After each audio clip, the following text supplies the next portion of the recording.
So 11 years later, and Nier is getting the old next-gen spit and polish, which, if we're going purely off its own merits, is a pretty big accomplishment for a mostly bad game. And I don't say that to kick the weeb beehive, but to broach the awkward truth that often gets lost when we're talking about cult video games. That being a work of genius and being a fugly garbage scow are not as mutually exclusive as we'd like to think they are. I mean, I've played God Hand, I own every way of the samurai game. This is not a space of judgment, for I too have loved the unlovable. And I worry that come April, a lot of people are going to remember that a lot more was wrong with Nier than a fresh coat of paint can fix. It's a 5-hour game that's been taffy pulled into a 20-hour time vampire that's basic gameplay loop resembles how a vindictive prison guard would punish you for escaping the chain gang. Lots of games devolve into hero chores, but this might be the first one to turn that failing into a metatextual commentary about how much it sucks when games do that, which is very clever and postmodern and impish, but also, by necessity, sucks. Of course, the reason it's getting remade has less to do with what it did for the world and more to do with its sequel, Nier Automata, selling 5 million copies worldwide, which, that's a hell of a thing. I'm convinced at least a third of the people that bought it thought it was a racing game. Nier Automata sounds like an Italian sports car so exotic only the 10 most flaccid bankers in Europe own one. In retrospect, of course the internet was going to fall in love with a game about 2 depressed robots dressed like initiates of an Ivy League spanking cult that all the presidents belong to. But before it was released, a sequel set in the dark future of a dark alternate spin-off timeline of a dark hidden ending of a game that 5 people played and didn't really like should probably never have been made, much less set the world on fire. But it was, and it did. And that very unintuitive business decision is what I want to talk about, because the thing that stands out to me most with this remake of Nier isn't so much that it's coming out, but that it didn't come out first. There's a lot of reasons HD re-releases happen. Sometimes it's purely a reunion tour, other times it's a handheld hit, getting a shot at a wider audience. Oftentimes it's a stopgap to keep the property on the radar when a sequel takes longer than expected. And occasionally it's a liquidated studio's IP getting cashed in by whatever hedge fund bought it off the auction block. But there's something that only seems to happen to mid-tier games from Japanese developers, where an HD re-release will come out only as a cheap litmus test to gauge the franchisability of an IP. Now that's not inherently problematic. SNK mostly releases legacy ports, and the best-selling ones usually get an uglier polygonal sequel.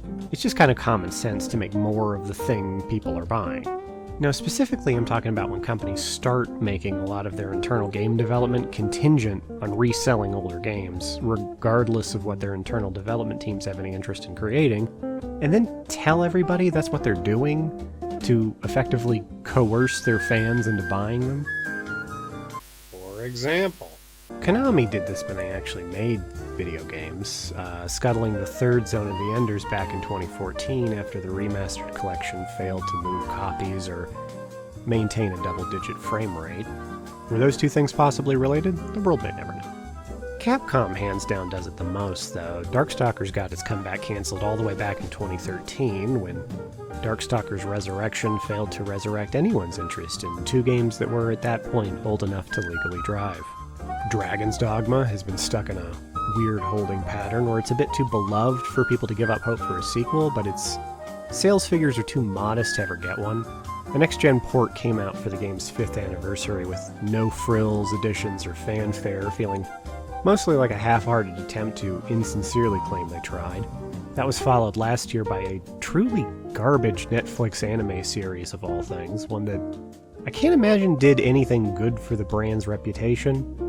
Like, if I hadn't played the game and I saw this, I would avoid trying it. It's that bad. And then it's in no way representative of the characters, setting, tone, themes, or style of the game, only makes the whole thing that much more bewildering.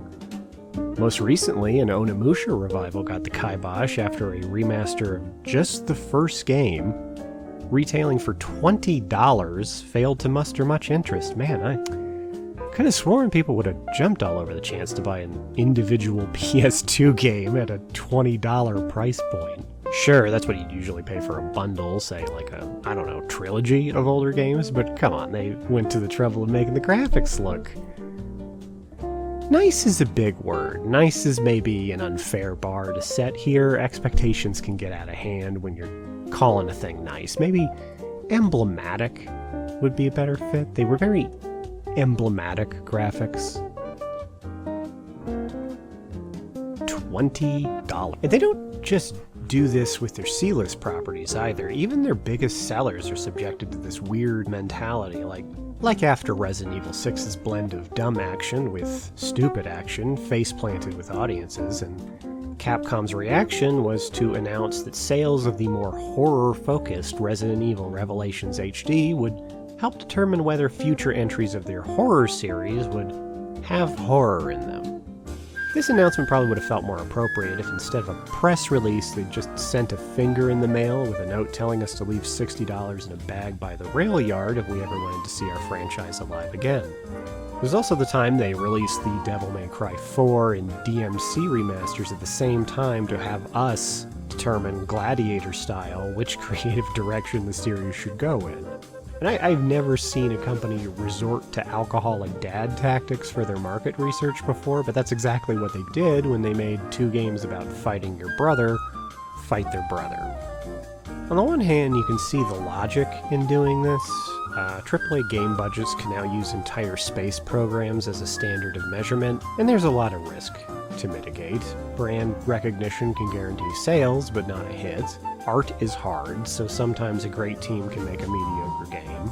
Scandal or scummy practices can sour an audience on what would have been a sure thing, and gamers themselves can be cheap and fickle. Or perhaps they've been trained to be cheap and fickle because of all the customers this industry invariably burns. The cheap and fickle ones get burned the least. So there's a tendency for a lot of companies to look at any reassuring data point as a crystal ball that will make spending batshit moon landing money on what are essentially interactive He-Man playsets seem like a slightly less insane thing to do. On the other hand, you don't have to pick at this idea much before the logic starts flaking off. A re-release's sales are an accurate barometer of a brand's popularity in the same way ratings for a rerun tell you how many people watch a show. I mean, it's data. You can collect it and put it on a chart and present it to your boss, but it's only measuring how popular your brand is at a dead stop when you haven't given your audience any reason to pay attention to it. You could argue it's gauging how big the die-hard fan base is, but I'd wager fan bases are comprised of a lot more quiet pragmatists than ever get counted. People who aren't going to buy something they already have unless given very good incentive to do so. How hard it is to find previous printings of a classic game, how vital its online and multiplayer components were, what features are being added to it, how new editions are bundled and at what price. These are all going to have an outsized effect on how many copies a re-release sells and little to no bearing on whether a new current-gen installment would succeed. Like, there is absolutely a market right now for a survival horror-tinged samurai action game exactly like Onimusha. But if whoever tossed a 20-year-old game back onto the market with PlayStation 2-era production values, PlayStation 2-era game design at a price point that put it in direct competition with Neo and Sekiro, and thought that would all result in sales figures that would make all their hard decisions for them, then their MBA must have been printed on blotter paper, because I know of no dimension in which any of that makes sense. 2001 can't tell you how 2021 is going to go. By always looking in the wrong places for easy answers, companies talk themselves out of countless Automata-style sleeper hits before they ever happen. So in a climate like this, where decisions are made by committee, then accountant, then second-guessed by another committee of accountants, how in the hell did Nier Automata ever get made? Keep in mind, Nier was the opposite of a success when it came out. Critically, financially, whatever other metric you want to measure it by, morally, Nier knew there was asbestos in that school. So why did Square Enix decide this, of all games, deserved another pass? I mean, remember, these are the people that own Chrono Trigger. They could make a sequel to Chrono Trigger anytime they want. They don't. I'm both surprised and deeply relieved that they don't, but point is they could, and instead did this far riskier, on paper far stupider thing. Why? Well, the anecdote is that Yosuke Saito, the producer of the series, having spent 20 years at this point accruing goodwill and making himself invaluable at Square Enix, threatened to walk out unless they greenlit the project. Now, I don't know how much of that is tongue-in-cheek. A lot of the press events about Automata's development have such big Marx Brothers energy that between what's lost in translation and what's lost in transcription, it's hard to parse oral history from incorrigible shenanigan. Further, there's plenty of reason to take this with a grain of salt. In corporate game production, there's only so much room for the creative larks, fancies, and whims of the talent pool. No matter how much passion is behind a project, any proposed game will run through an internal marketability analysis before millions of dollars are thrown after it. One can only admire the chutzpah needed to leverage his career to make his dream project, but also wonder if he had, pictures of the CFO burying a body or something. I mean, that might sound overly skeptical, but I'm an American, and the idea that a corporation would value a mid-level employee that much is like saying Santa is real. Murder and extortion I'll buy, but a company understanding that the well-being of its employees has an effect on its bottom line, what do I look like, a child? Come on. One can also question whether it was passion and chutzpah alone that motivated Saito, as boredom probably had a lot to do with it too. After the first Nier tanked, he was reshuffled to work on the Dragon Quest franchise, which I imagine is a lot like working at Quaker Oats. The product has not changed in 100 years, and all you do is update the packaging every couple of decades. And after 7 years stuck in the asphodel field of video game development, I imagine Saito was about to go full Howard Beale if he had to churn out one more winsome journey to a floating tree. But. Playful elaboration and boredom and possible blackmail aside, what we can take from Saito's comments is that he made Automata happen, by and large, because he wanted to. He wanted to work with series writer-director Yoko Taro again, and thought they could make a better game than the last one. And it's sad how remarkably novel that is for developers to get another shot at something with such enormous potential but low sales for no reason other than they believed in it. Maybe even more remarkable, Square Enix didn't hedge their bet. They didn't make developing Automata contingent upon how well a remastered prequel sold. They just made the damn thing and released it. And compared to all the hand-wringing and penny-pinching of their competition, that may come off as foolhardy, but making a game because the people making it want to is not only a better use of some very expensive creativity, but a much more organic way of building an audience. I mean, the thing that Nier's success reminds me of most is, Believe it or not, George isn't at home. Please leave a message. Seinfeld? I know, you're tired of hearing these comparisons, but humor me. They both star an emotionally detached clean freak, the friend that acts as their compulsively cynical id, their rageaholic buddy, and a blundering Eloy man-child as they all struggle through the complex minutiae of a warped postmodern social order. It's not a lie, if you believe it.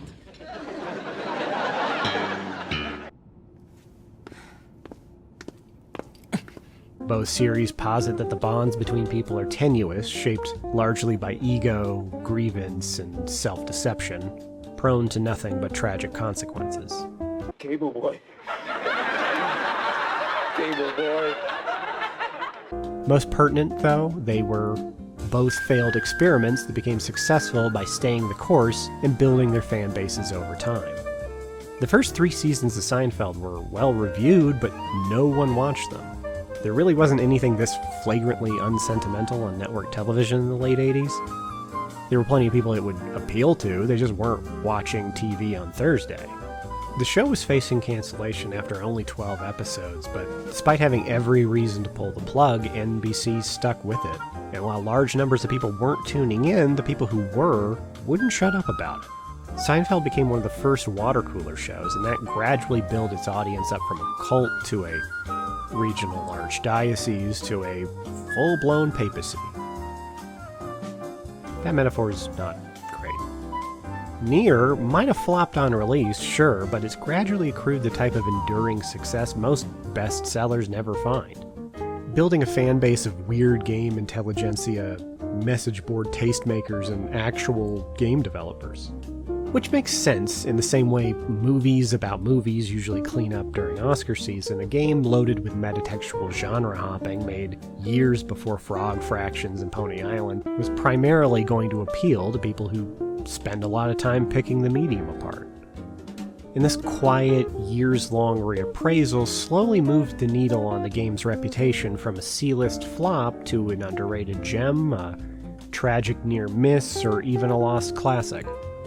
In short, Nier Automata was primed for exactly the kind of underdog success it found, and was lucky enough to have a publisher that, like NBC before them, let it succeed. And the fruits for doing so have been 5 million copies sold, a mobile sequel that's already done crazy business, and a remaster on the way that doesn't have the fate of its entire franchise hanging over it like an albatross. And I know, the way unpopular small things snowball into world-changing big things is a cultural story so ubiquitous you don't need it explained to you. It's the default story Americans tell about themselves, each other, and America itself. It's every billionaire's self-mythology, every biopic about a rock star, the narrative arc of the New Testament, but I'm inclined to inch through this because letting a developer and a fan base symbiotically build up steam is so diametrically opposed to this other paradigm of only funding projects by chumming the waters with your back catalog and counting how many bites you get.